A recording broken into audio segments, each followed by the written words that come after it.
Hello दोस्तों। तो episode 2 में हमने देखा कि किकोरू सिनोमिया ने काफ्का की वैन को अपने हाथों से उठाकर दूर पटक दिया था और फिर उसे सूंघते हुए कहती है कि आप में से काइजू की स्मेल आ रही है। अब आगे इचिकाओ काफ्का को बचाते हुए कहता है कि हम काइजू का डिस्पोजल का काम करते हैं।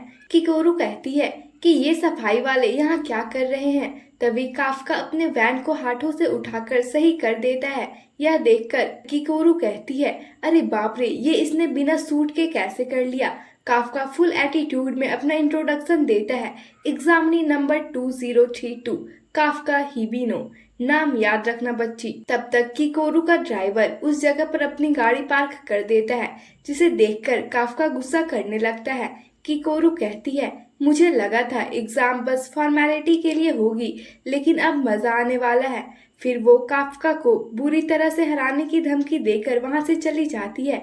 उसके बाद इचिकाओ बहुत ज्यादा गुस्से में आकर कहता है, मैंने आपको पावर्स यूज करने के लिए मना किया था ना। काफ्का भोली सूरत बनाकर कहता है कि मैंने बस अपना हाथ ही ट्रांसफॉर्म किया था, जिससे किसी को भी पता न चले।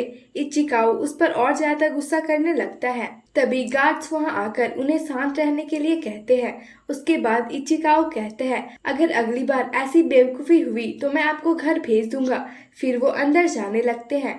काफ्का मन में कहता है, एक बार तो मैं हार मान चुका हूँ, लेकिन इस बार उसके साथ खड़ा रहने का ये मेरा आखिरी मौका है और इस बार मैं हार नहीं मानूंगा। उसके बाद उनका टेस्ट स्टार्ट हो जाता है और यहाँ पर काफ्का की हालत कुछ ज्यादा ही खराब हो जाती है। फिर हमें काफ्का और इचिकाओ की बातों से पता चलता है कि सेकंड स्टेज का टेस्ट 2 हिस्सों में बटा है। पहला फिटनेस टेस्ट और दूसरा एप्टीट्यूड टेस्ट। इचिकाओ कहता है कि एप्टीट्यूड टेस्ट में या तो आप पास होंगे या फिर घर जाएंगे। काफ्का कहता है, इसका मतलब मुझे फिटनेस में ज्यादा से ज्यादा मार्क्स लाने होंगे। उन लोगों की टेस्ट कंटिन्यू रहती है। काफ्का कहता है, क्या इंसान 30 साल के बाद इतना कमजोर हो जाता है, क्योंकि वह बहुत ही बुरी परफॉर्म कर रहा होता है। फिर रनिंग करते करते वह सोचता है कि अगर मैं अपनी पावर यूज करता हूँ तो सबसे आगे जा सकता हूँ, लेकिन अब तो उसकी बॉडी भी साथ नहीं दे रही होती है और वो पावर यूज नहीं करता है। उसके बाद उनका फिटनेस एग्जाम रिजल्ट आ जाता है, जिसमें काफ्का 225 कैंडिडेट्स में से 219 पर था। वहीं किकोरू सिनोमिया 5th नंबर पर थी। उसके बाद किकोरू काफ्का के पास आकर उसे धमकी याद कराकर चिढ़ाने लगती है। काफ्का रोते हुए सब भूल जाने के लिए कहता है। किकोरू वहां से चली जाती है। तभी इचिकाओ आता है और कहता है, मुझे देखकर अच्छा लगा कि आपने अपनी काइजू पावर यूज नहीं की। काफ्का उठकर कहता है कि सभी लोगों ने यहाँ तक आने के लिए बहुत मेहनत की है। अगर मैं पावर यूज करता तो गलत होता। अगले ही पल वह इचिकाओ को पकड़कर कहता है कि काश मैंने पावर्स यूज कर ली होती। इस टेस्ट को देते हुए मुझे जमाना बीत गया है। उसके बाद हमें दिखाया जाता है कि को कैप्टन सारे कैंडिडेट्स की लिस्ट आसिरो को देता है और कहता है कि मुझे पता है कि आपको किसी में भी इंटरेस्ट नहीं है। तभी आसिरो लिस्ट में से काफ्का का नाम देखती है और वो कैंडिडेट्स के बारे में बताने के लिए कहती है। वहीं इचिकाओ भी काफ्का को उनके बारे में बता रहा होता है। आरुइची इजीमो, जो कि टोक्यो यूनिवर्सिटी का टॉप ग्रेजुएट था और उसकी फिटनेस रैंक 2nd थी। देन इहारू फुरुहाशी, जो कि बहुत ही पावरफुल था और हाओची टेक्निकल कॉलेज का टॉपर था और उसकी फिटनेस रैंक 3rd थी। उसके बाद ओई कागुरागी, जिसे फ्यूचर डिफेंस फोर्स का स्टार माना जा रहा था क्योंकि उसकी फिटनेस रैंक 1st थी। उसके बाद वो बताता है कि इनके अलावा बाकी सब भी काफी अच्छे कॉलेजेस से आए हुए हैं और काफी पावरफुल भी हैं। काफ्का कहता है, अच्छा तो इसलिए ये इतना अच्छा कर रहे थे। फिर वो उनमें से सबसे पॉपुलर किकोरू के बारे में बताता है कि उसने 16 के उम्र में ही कैलिफोर्निया न्यूट्रलाइजेशन से ग्रेजुएट कर लिया और उसने यंग ग्रेजुएट बनने के लिए ग्रेड्स भी स्किप कर दी। सभी एप्लीकेंट्स उससे ही कम्पीट करना चाह रहे होते हैं। इचिकाओ कहता है, यह सबसे पावरफुल एप्लीकेंट्स का ग्रुप है जिसमें किकोरू सिनोमिया का कोई जवाब नहीं है और आपने तो उससे ही पंगा ले लिया है। काफ्का थोड़ा परेशान होकर कुछ बोल ही रहा होता है। तभी वहाँ किकोरू आकर बोलती है, आखिर आपको पता चल ही गया कि मैं कौन हूँ। काफ्का उसे पकड़कर कहता है, मुझे आइडिया भी नहीं था कि तुम इतनी अच्छी हो। तभी किकोरू के बॉडीगार्ड्स उसे नीचे गिराकर पीटने लगते हैं। सभी काफ्का के बारे में ही बातें करने लगते हैं कि ये है कौन और यहाँ बॉडी गार्ड्स ने काफका की अच्छी खासी धुलाई कर दी होती है। तभी किकोरू चिढ़ाते हुए कहती है कि दूसरी बार आपको मुक्की खानी पड़ी है काफका हिबिनो। देखते हैं आज और कितनी बार आपको धूल चटाऊंगी। काफका गुस्से में कहता है कि धूल तो मैं तुम्हें चटाऊंगा। फिर वह निराश होकर कहता है लेकिन पहले मुझे टेस्ट पास करनी होगी। तभी वहाँ इचिकाओ आकर बताता है कि उम्मीद अभी भी बची है। टेस्ट के सेकंड पार्ट में काइजू को डिस्पोज करने का काम दिया जाता है। वो हमारी काइजू के बारे में नॉलेज के साथ साथ ग्रुप में काम करने की एबिलिटी को भी जानना चाहते हैं, इसलिए मैंने पार्ट टाइम डिस्पोजल का काम लिया था। यह जानकर काफका बहुत खुश हो जाता है।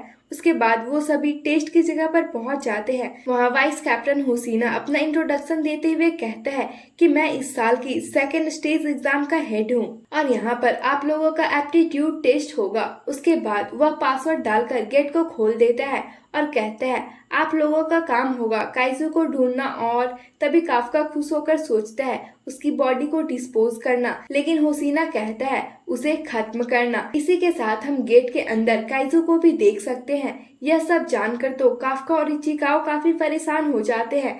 तभी एक काइजू दौड़कर उनकी तरफ आने लगता है, लेकिन उसके बाहर आने से पहले ही गेट को बंद कर दिया जाता है। लेकिन काफका उससे काफी डर जाता है। सभी दूसरे मेंबर्स काफी एक्साइटेड लग रहे होते हैं। किकोरू काफका को ऐसी हालत में देखकर फिर से उसका मजाक बनाने लगती है।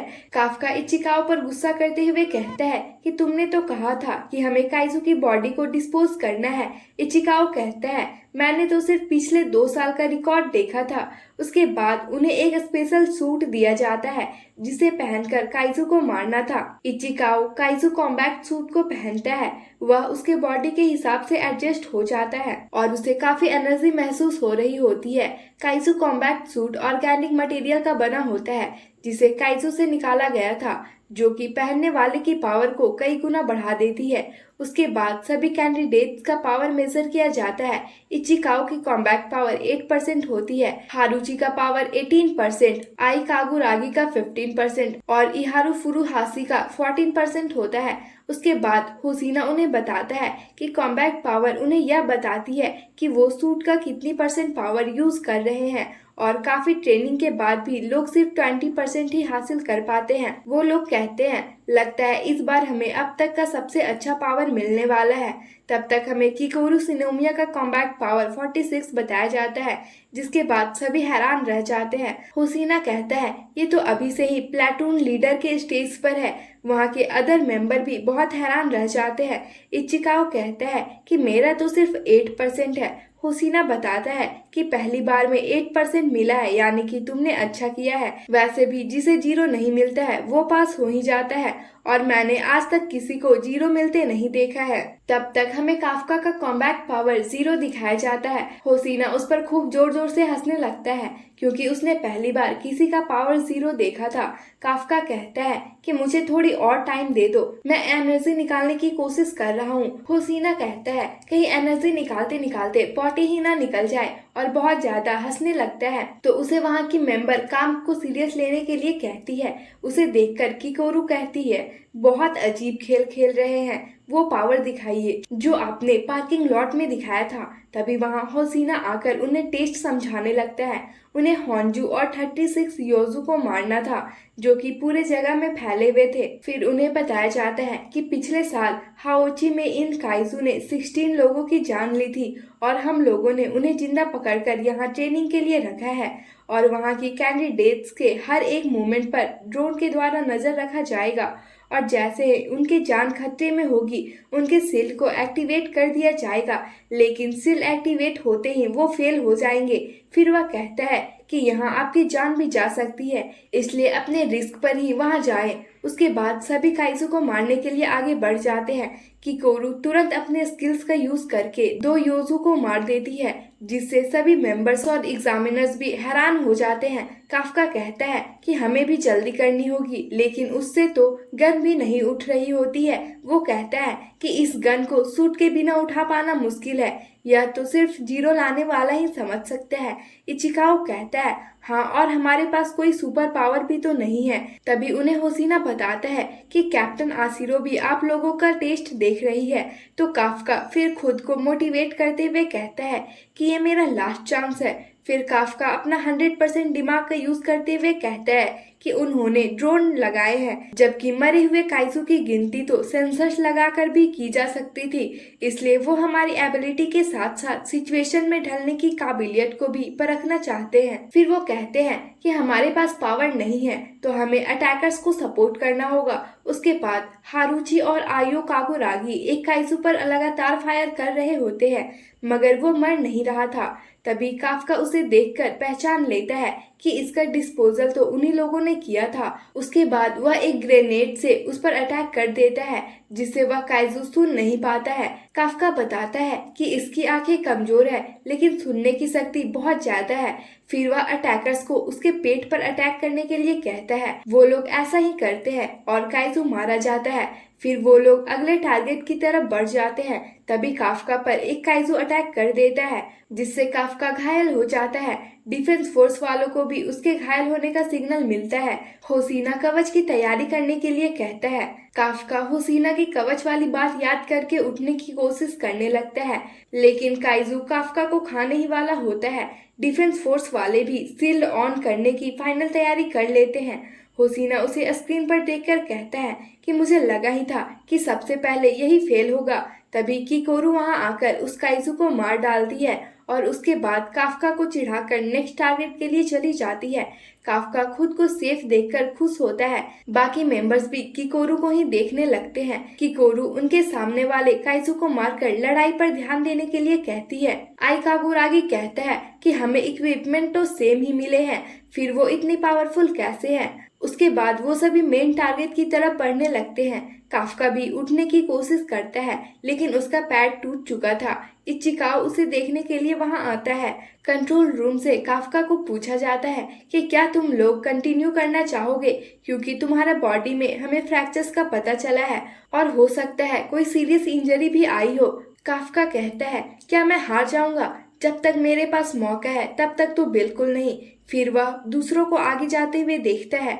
उसे कंट्रोल रूम से ड्रॉप आउट करने की सलाह दी जाती है। वह उठने की कोशिश करते हुए कहता है कि मैं हार मानना चाहता हूँ या नहीं, ये फैसला मेरा है।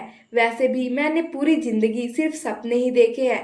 होसीना उसकी हिम्मत को देखते हुए थोड़ा हैरान होता है। फिर काफ्का अपनी पूरी ताकत लगाकर उठता है और कहता है कि मैंने अपनी पूरी जिंदगी को दांव पर लगा दिया है ताकि उन सपनों को पूरा कर सकूं।